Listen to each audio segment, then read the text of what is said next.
Hello, it's your friendly neighborhood host, JT Wheatley, back for another episode of the History of Comics podcast. This time with another edition of the classics, focusing on the 2000 film Batman Beyond: Return of the Joker. This was an animated movie that followed up the classic Batman Beyond animated series that I talked about in the previous episode, released on October 31st of 2000, in which Terry McGinnis Batman and Bruce Wayne have to confront a newly revived Joker and how exactly he came about, especially since Bruce Wayne is insisting there's no way this Joker could be the same one that he battled back in his day. This is a great sequel to the series in general. And honestly, I think it's the perfect series finale as a whole. Great voice acting by Will Friedle and Kevin Conroy as Terry McGinnis, Batman, and Kevin Conroy as Bruce Wayne. And of course, a fantastic return as Mark Hamill as the Joker, who gives a darker version of this Joker as well. Behind the camera, all the returning showrunners are back: Alan Burnett, Paul Dini, and Bruce Timm, who do a great job, not only with the animation, which looks fantastic in this series, but also with the story, as they really do get to the heart about what the Joker did and why Bruce Wayne's convinced he didn't come back, as the Joker, back in the day, did arguably one of the most evil things he's ever done in his entire career. I mean, we're talking comic books, movies, even Heath Ledger's Dark Knight. This is the Joker. Joker did something so twisted, you go, yeah, there's a reason why he disappeared for so long. It's just a fantastic movie through and through, and honestly, it's in many ways it's the reason why DC started launching their direct-to-video DC anime movies, because this is fantastic from beginning to end. Great voice acting all in all. Animation beautiful, so yeah, definitely pick it up. And as a point, do pick up the PG-13 director's cut, not the edited version that was originally released, as it cuts down and kind of mutes a lot of the more traumatic events this series. And it does earn the PG-13 rating, so younger kids probably shouldn't check it out, but everyone else, check out Batman Beyond: Return of the Joker on Blu-ray or DC streaming. It is a true classic.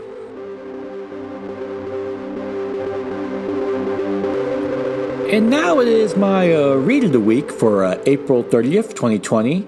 And this time, of course, comic books have still not picked up yet, though DC's apparently gone to a different distribution service, and reportedly, according to my comic book shop owner, apparently Diamond does plan to finally start on May 20th.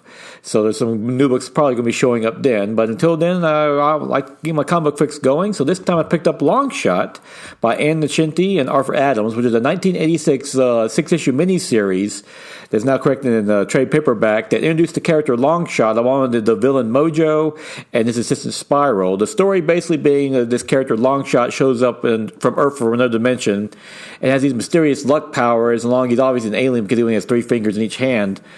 And he's bouncing around Earth trying to figure out who he is and where he came from. Meanwhile, Mojo and Spiral are chasing after him, and all gets revealed over the 6-issue miniseries. Overall, a pretty enjoyable miniseries, and Nocenti does a great job creating the characters and Mojo with the Long Shot, Mojo, and Spiral and all that. And also, the Mojo Universe was a very interesting series.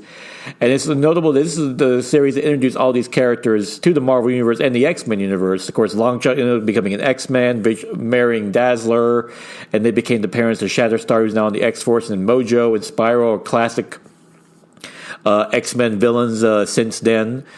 But the real thing about this series, because the writing, while okay, is some ham-fisted dialogue and a little confusing at times, the highlight is Arthur Adams' artwork, where this artist really launched onto the comic book scene. He does these great dynamic poses and beautifully detailed art, and also he did things like he made Longshot's outfit functional, like he had pouches and so forth, because Adams said, I don't like the idea of a guy in a skin tight guy that would pull a device out of nowhere.